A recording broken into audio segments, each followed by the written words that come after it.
Bonsoir à tout le monde, bienvenue à notre rencontre hebdomadaire, bienvenue à cette rencontre avec Pasteur Marie-Noël. Une autre semaine s'est écoulée déjà et nous sommes là pour pouvoir, bien aimé, continuer avec cette merveilleuse série que nous avons commencée, intitulée « Comprendre la victoire en Jésus-Christ ». Et oui, pourquoi comprendre la victoire en Jésus-Christ? Parce que nous vivons, bien-aimés, dans un monde où les défis sont perpétuels. Bien qu'ayant donné nos vies en Christ, nous faisons face aux défis, nous faisons face aux challenges et nous devons être armés, équipés pour faire face à cela. Et la semaine passée, il y a 2 semaines déjà, nous avons commencé à parler de l'armure de Dieu. Et nous avons parlé des différentes pièces de l'armure de Dieu. Et la semaine passée, nous avons parlé de comment porter chaque pièce de cette armure. Nous avons vu comment porter la ceinture de la vérité. Nous avons vu comment utiliser chacune de ces 7 pièces de l'armure spirituelle. Alléluia.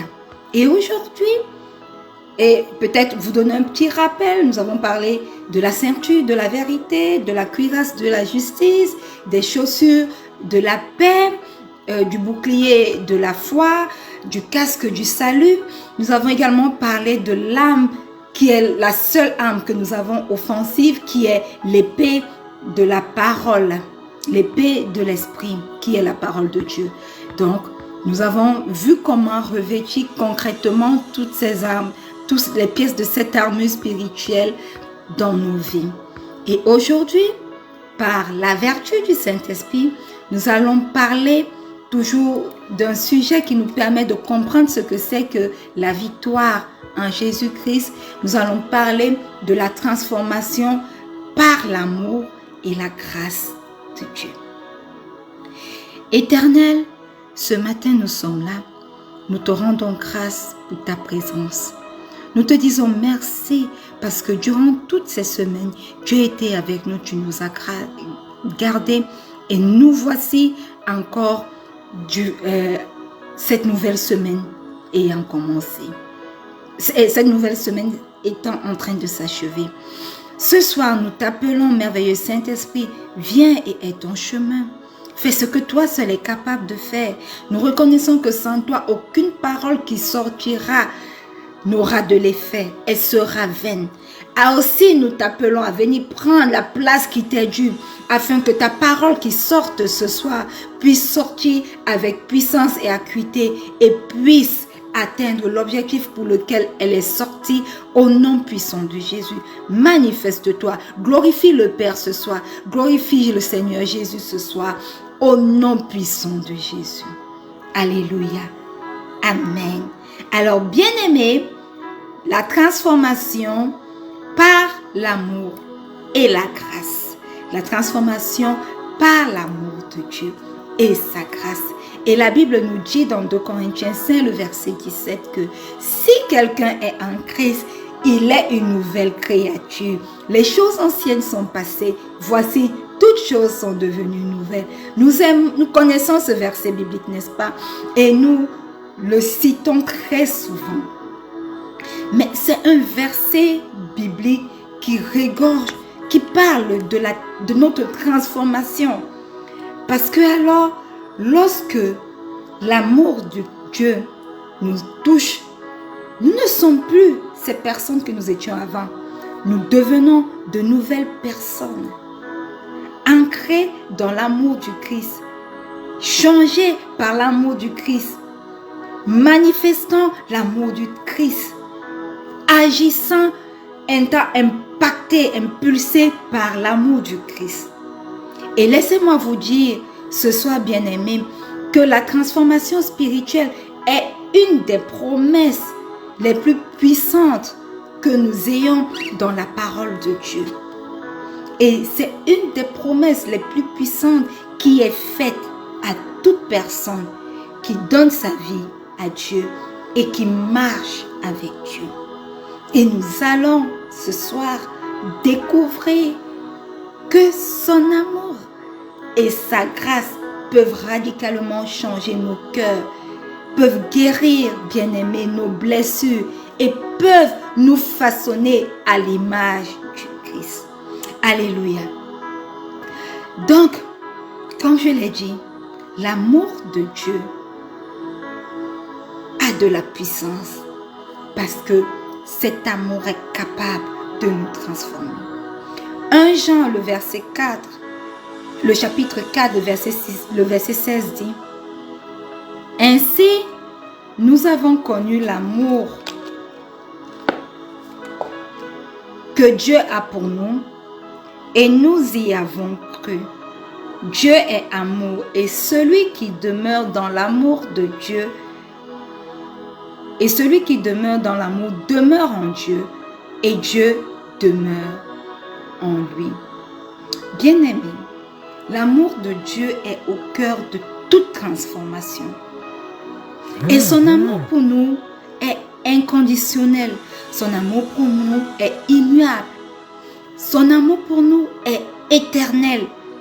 Et lorsque, bien-aimés, nous saisissons la profondeur de cet amour, nos vies commencent progressivement à se transformer. Voilà pourquoi 1 Jean 4, 16 nous dit: ayant ainsi nous avons connu l'amour de Dieu. Ce que l'amour de Dieu a pour nous, a pour ceux qui ont cru. Alléluia.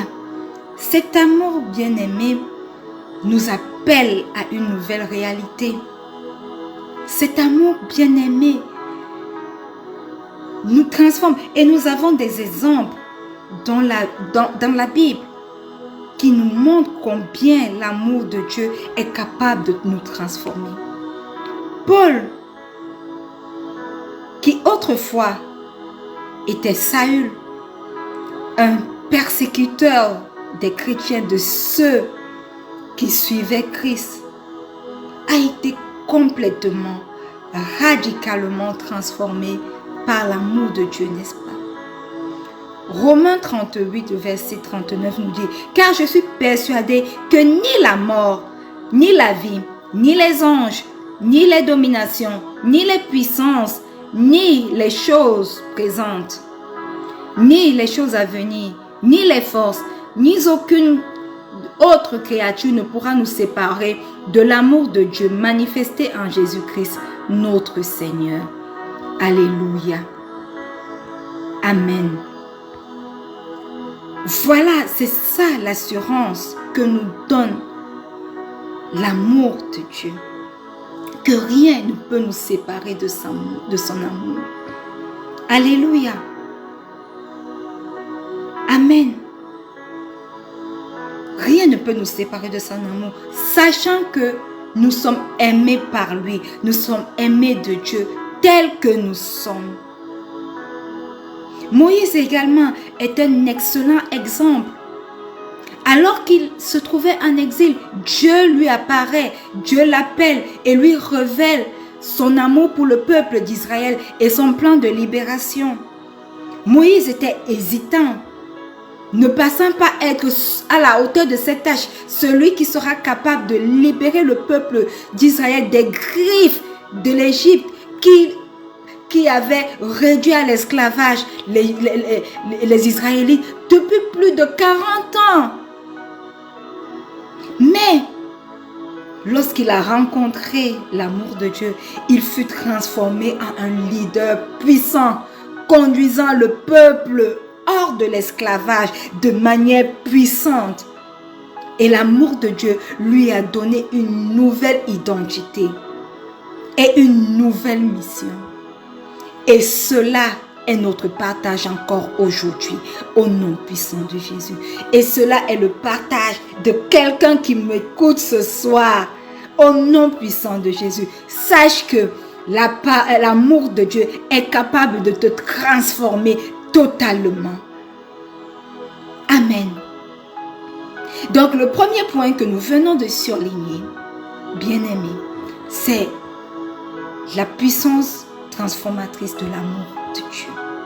Oui, l'amour de Dieu est capable de nous transformer. Le deuxième point, c'est que la guérison, nous sommes capables d'être guéris par l'amour de Dieu et par sa grâce également. Laissez-moi vous dire que l'amour et la grâce marchent ensemble. Il n'y a jamais d'amour sans avoir la grâce. La grâce agit à travers l'amour du Père. Et l'amour de Dieu ne se contente pas seulement, bien-aimés, de nous transformer de manière extérieure. L'amour de Dieu fait quelque chose de plus profond. Il pénètre au plus profond de nos cœurs, de nos âmes, de nos esprits et offre, au-delà de la transformation physique extérieure, une guérison profonde, intérieure et une rédemption. Bien-aimés, beaucoup d'entre nous portent des blessures anciennes, des blessures internes qui nous est difficile de guérir, des regrets, des remords, des traumatismes qui nous empêchent de vivre pleinement, d'avancer pleinement selon la volonté de Dieu. Mais écoutez ce que la Bible nous dit dans Psaume 147, le verset 3. Il guérit ceux qui ont le cœur brisé et il bande leurs blessures. Il pense les blessures de ceux qui ont le cœur brisé. Pourquoi?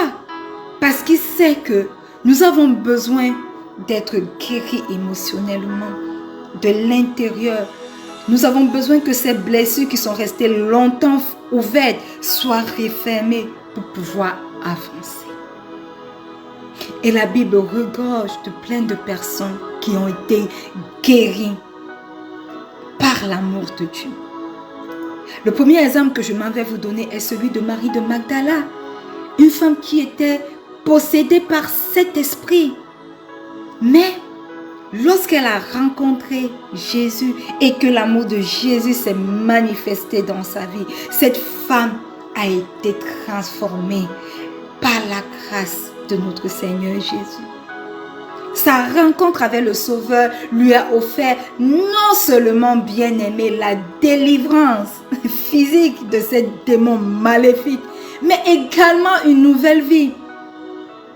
Elle est devenue par ricochet l'une des premiers témoins de la résurrection du Christ, prouvant que l'amour de Jésus et la grâce de Dieu peuvent guérir même les blessures les plus profondes. Alléluia! Un autre exemple que je m'avais vous donner est celui du paralytique à la piscine de Bethesda. Non, c'est l'aveugle. Autant pour moi, à la piscine de Bethesda, c'est l'aveugle. Il n'avait personne pour le pousser parce que la Bible disait qu'il fallait, un ange descendait, agitait les eaux de la piscine et il fallait descendre le premier pour recevoir la guérison. Personne. Mais cet homme, en réalité, était malade physiquement parce qu'il a été aveugle toute sa vie. Mais émotionnellement également, il était malade parce que, étant resté là plus de 10 ans, plus de 20 ans, selon ce que la Bible dit, et ne pouvant avoir aucun moyen pour descendre en premier pour recevoir sa guérison. Émotionnellement, il était certainement dépassé, mais il était juste là parce que, qu'est-ce que je vais faire? Je ne peux pas aller dans la société, personne ne peut me considérer, je ne peux faire aucun travail. Que je reste là et que peut-être un miracle se produise pour moi. Et ce miracle est apparu dans sa vie le jour où l'amour de Dieu l'a rencontré. Parce que l'amour de Dieu s'est manifesté en chair, est venu en chair vers lui pour agir, pour le guérir aussi bien physiquement qu'émotionnellement, qu'intérieurement.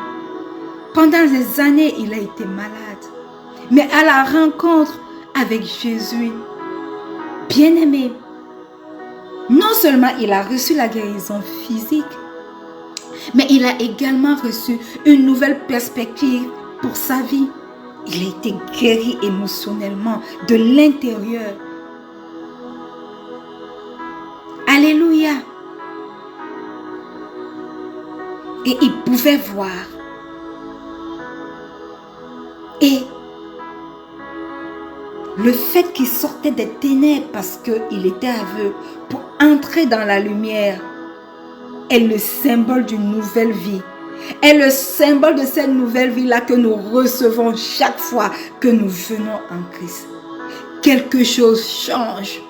Nous sortons des ténèbres vers la lumière avec une nouvelle perspective de la vie. J'imagine qu'il pouvait voir pour la première fois et voir la vie d'une autre façon. Il ne voyait plus la vie de manière sombre, étant aveugle qu'il était. Il voyait la vie d'une autre façon. Et c'est la même chose lorsque nous recevons Jésus. Il transforme nos vies, il nous guérit physiquement, et nous guérit émotionnellement, et nous permet de voir la vie comme lui. Plus de passé sombre. Nous ne sommes plus aveugles des choses de ce monde, mais nous avons une nouvelle identité, une nouvelle raison de vivre, de nouvelles perspectives pour nos vies. Alléluia. Et le troisième et le dernier point que j'aimerais partager ce soir, c'est que l'amour et la grâce de Dieu nous transforme notre caractère à l'image du Christ. Bien-aimés, la transformation par l'amour et la grâce de Dieu conduit également à la formation de notre caractère. En nous abandonnant complètement, entièrement à son amour, nous commençons à incarner les qualités du Christ. Et quelles sont ces qualités? Galates 5 du verset 22 au verset 23 les cite bien. Mais le fruit de l'esprit, c'est l'amour, c'est la joie, la paix, la patience, la bonté, la bienveillance, la fidélité, la douceur, la tempérance. Contre de telles choses, il n'y a point de loi. Alors nous commençons à incarner ces qualités du Christ-là. Nous commençons à incarner la bonté. Nous commençons à être bons. La douceur, nous ne parlons plus avec véhémence. La patience, nous ne sommes plus impulsifs, nous ne voulons plus les choses maintenant. Nous attendons le bon moment qui est celui du Christ. L'amour, nous commençons à manifester l'amour pour autrui, pour les autres. Voilà comment l'amour et la grâce de Dieu sont capables de nous façonner, de façonner notre caractère à l'image de celui du Christ. Et l'apôtre Paul est également un bon exemple marquant la transformation. Alléluia! D'ancien persécuteur qu'il était, son caractère a complètement changé lorsqu'il a rencontré notre Seigneur Jésus. Après cet événement sur le chemin de Damas, il n'a plus jamais été le même. Il ne fut pas simplement sauvé, mais il est devenu un apôtre passionné, consacrant toute sa vie à prêcher l'évangile, bravant toutes sortes de dangers. Son caractère a été façonné par l'amour de Dieu. Et aujourd'hui encore, il reste un modèle pour chacun d'entre nous, pour nous tous. Voilà ce qu'est capable de faire l'amour de Dieu et sa grâce dans nos vies en tant que chrétiens. Et même l'histoire de Pierre est aussi révélatrice pour nous. Pierre, cet apôtre-là qui a régné Jésus, il a eu le privilège de marcher avec Jésus physiquement. Mais il a eu le privilège de témoigner de la puissance de Jésus, de Dieu. À maintes reprises, il était là quand tous les miracles se passaient. Mais il a régné Jésus 3 fois. 3 fois, il a régné Jésus. Mais Jésus, pour le restaurer, lui a demandé également 3 fois, même tu Pierre, et lui a donné un commandement, prends soin, paie mes bébés, prends soin de mes brebis. Et cette restauration a complètement transformé Pierre en un leader courageux, prêt à affronter la persécution, prêt à affronter la mort pour son Seigneur.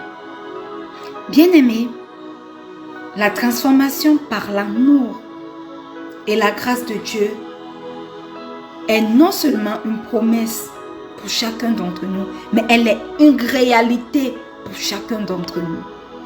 Alléluia. Amen. Qu'il s'agisse de la puissance, bien-aimé, de l'amour de Dieu, qu'il s'agisse de la guérison intérieure par son amour et sa grâce, ou du développement d'un caractère semblable à celui du Christ. Bien-aimés, sachons-le bien, Dieu nous appelle à un chemin de transformation continue. Et nous devons nous abandonner à sa grâce.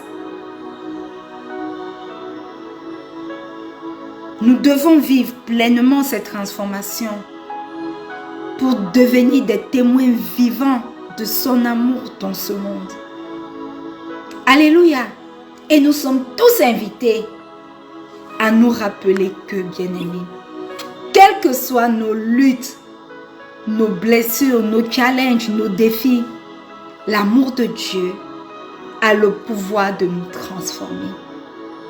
En acceptant cette vérité, cette réalité, et en vivant en réponse à son amour, nous pouvons, bien-aimés, retrouver une vie de paix, de joie et surtout une vie de victoire spirituelle. Alléluia. Alors si tu es là ce soir connecté, je veux simplement que tu fasses cette prière avec moi. Dis simplement, Seigneur Jésus, ce soir, je viens à toi tel que je suis. Je reconnais que je suis un pauvre pécheur et que pour mes péchés et par ton amour, tu es venu, tu as donné ta vie sur la croix de Golgotha pour moi.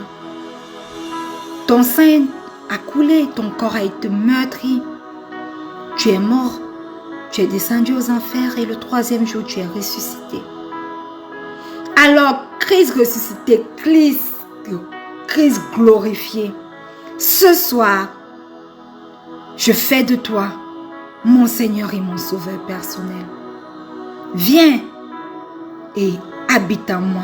Ma vie t'appartient. Mon corps est ton temple. Satan, écoute et écoute-moi bien. Tu ne fais plus partie de ma vie. Tu ne fais plus partie de mes plans. Sors, porte tes choses et sors de ma vie. Parce que dès à présent, j'appartiens au Seigneur Jésus-Christ. Seigneur Jésus, écris mon nom dans le livre de vie, afin qu'un jour je sois au paradis avec toi. Et transforme-moi progressivement à ton image. Merveilleux Saint-Esprit, remplis chacun d'entre nous ce soir de ta plénitude. Et prépare-nous pour l'enlèvement de l'Église au nom puissant de Jésus. Alléluia, Amen. Nous sommes arrivés au thème de cette rencontre bien-aimée. Mais avant, qu'est-ce que c'est que le ministère Rencontre avec Pasteur Marie-Noël? Le ministère Rencontre avec Pasteur Marie-Noël est un ministère qui a pour vocation de bâtir la foi d'une multitude aujourd'hui et à jamais. Voilà pourquoi nous développons plusieurs outils pour nous aider à bâtir cette foi. Le premier outil, c'est cette rencontre hebdomadaire chaque vendredi sur nos différentes plateformes Facebook, YouTube, Twitter, TikTok même déjà, Instagram. Connectez-vous chaque vendredi 19h00 GMT plus 1. Pour ceux qui ne sont pas connectés en direct, vous avez des replays sur ces différentes plateformes chaque lundi et chaque jeudi à ces mêmes heures. Connectez-vous. Rencontre avec Pasteur Marie-Noël, c'est une parole d'encouragement chaque mercredi avec des replays le lundi et le mardi et le samedi à 10h. Connectez-vous également pour pouvoir être encouragé parce que nous vivons dans un monde où nous faisons face aux défis bien qu'appartenant à Jésus-Christ. et nous devons être encouragés. Nous devons nous encourager. Voilà pourquoi nous avons mis sur pied cette parole d'encouragement. C'est 3 à 5 minutes au trop d'encouragement. Rencontre avec Pasteur Marie-Noël, c'est A Year Through the Bible pour nous permettre d'être chaque jour quotidiennement plongé dans la lecture de la parole de Dieu et sa méditation. Donc à cet effet, des lectures sont postées sur notre page, sur notre groupe Facebook chaque jour. La partie, la version que nous pouvons lire des chapitres sélectionnés pour la journée est disponible. Si vous n'avez pas de Bible, dès que vous cliquez sur le lien de A Year Through the Bible, vous avez la version que vous pouvez lire. Vous avez également la version audio pour ceux qui n'ont pas suffisamment de temps pour lire. On peut l'écouter. Donc chaque jour, nous avons la lecture et la méditation de la parole postée. Rencontre avec Pasteur Marie-Noël, c'est nos moments de prière matinaux. Chaque matin, de lundi à vendredi, nous allons au pied de la croix. Pour 30 minutes de prière, nous rencontrons le Seigneur avant de rencontrer les choses de ce monde. Donc, connectez-vous avec nous. Et le dimanche, nous postons une petite prière pour clôturer la semaine. Pourquoi? Parce que nous voulons encourager également les personnes qui prient de lundi à vendredi avec nous d'aller eux-mêmes au pied de cette croix le samedi et le dimanche matin. Cultiver cette habitude de manière individuelle.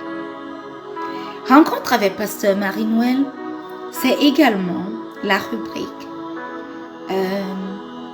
Rechercher la face de Dieu, qui est dorénavant un flyer doté d'une cotation qui nous est inspirée d'un verset biblique.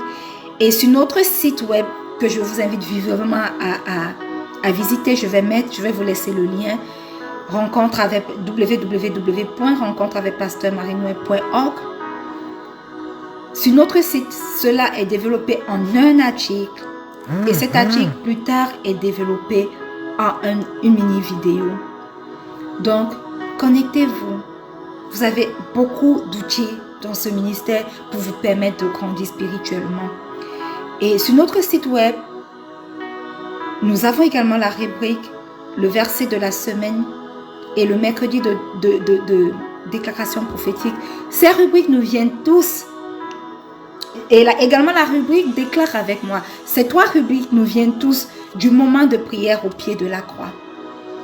Quand nous commençons le lundi, nous commençons avec un thème et de ce thème découle le verset de la semaine et découle les déclarations que nous faisons sur la semaine. Donc connectez-vous. Nous avons tellement d'outils que nous avons mis sur pied pour vous aider à grandir spirituellement et nous aider nous-mêmes également à grandir spirituellement. Donc ne soyez pas en reste, connectez-vous. Donc je vais vous laisser en commentaire le lien. Pour les femmes, il y a un groupe de prière. Les femmes ont des problèmes souvent spécifiques que nous avons commencé. Ce groupe de prière est intitulé « Lever pour vaincre ». Je vais vous laisser également le lien. Vous pouvez rejoindre ce groupe par WhatsApp. Les groupes des jeunes et des hommes en cours de téléchargement. Donc, j'espère que je n'ai rien oublié. Voilà en gros pour l'instant les outils que nous avons développés au sein de ce ministère par la vertu du Saint-Esprit pour nous aider, bien-aimés, à grandir spirituellement. Connectez-vous. Connectez-vous. Allez sur les chaînes YouTube. Écoutez nos moments de prière qui sont puissants, inspirés par le Saint-Esprit. Écoutez nos enseignements et puis écoutez nos exhortations à travers les paroles d'encouragement. Soyez connectés et je vous promets que vos vies ne seront plus jamais les mêmes. Alléluia. Je ne vais pas vous laisser sans avoir prononcé une parole de prière, de bénédiction sur vos vies. Mais si vous êtes connecté et vous n'avez pas une église, je vous conseille vivement de chercher une église parce que la communion fraternelle également est importante. C'est bien, c'est bon ce que nous faisons là, oui, Mais la communion fraternelle a également une place importante. Alors, joignez-vous à une bonne église et, bien-aimés, commencez à vous réjouir avec vos frères et vos sœurs en Christ. La parole de bénédiction ce soir nous est tirée du livre de Nombre 6, le verset 24 au verset 26. Il est écrit: que l'Éternel te bénisse et te garde. Que l'Éternel fasse briller son visage sur toi et t'accorde sa grâce. Que l'Éternel tourne son visage vers toi et te donne la paix. Étendez vos mains vers moi tandis que j'étends mes mains vers vous. Et nous allons prier. Et nous allons prier. Alléluia. Amen.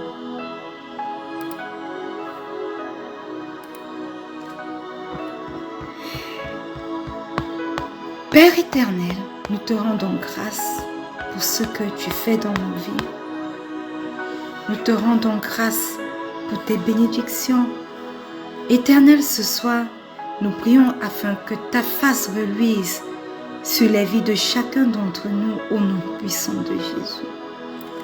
Nous te remercions pour ta main puissante, pour ton amour éternel et ta grâce qui transforme nos vies. Merci pour la promesse, Seigneur, que nous sommes devenus de nouvelles créatures en Christ. Seigneur, aide-nous à marcher chaque jour dans cette réalité, à vivre en réponse à ton amour et à refléter le caractère de ton Fils. Accorde-nous, oh Dieu, la force de surmonter nos luttes et de guérir nos blessures intérieures. Que chacun d'entre nous soit rempli de ta paix, de ta joie et de ta transformation continue. Nous te confions tout ce qui nous concerne. Et Seigneur, que ton visage reluise sur chacun d'entre nous durant toute cette semaine. Que Nombre éternel 6, le verset 24 au verset 26, soit notre partage. Bénis ton peuple, garde ton peuple, fais briller ton visage sur ton peuple, accorde à ton peuple ta grâce. Tourne ton visage éternel sur chaque aspect de nos vies où nous avons besoin que tu agisses. Et donne-nous ta paix au nom puissant de Jésus. Que cette prière, cette déclaration, ce verset soit notre partage, nous garde jusqu'à notre prochaine rencontre la semaine prochaine, lorsqu'il sera 19h00 GMT plus 1 sur ces différentes plateformes, au nom puissant de Jésus. Au nom puissant de Jésus, nous avons prié. Et le peuple de Dieu dit un bon Amen. Alléluia. Bien-aimés, nous sommes arrivés au thème de cette rencontre. Sachez-le, je vous aime, mais le Seigneur Jésus vous aime encore plus. Rendez-vous la semaine prochaine, peut-être pour le même thème ou alors pour un autre thème, selon comment le Saint-Esprit va nous conduire. Soyez fortifiés. Shalom.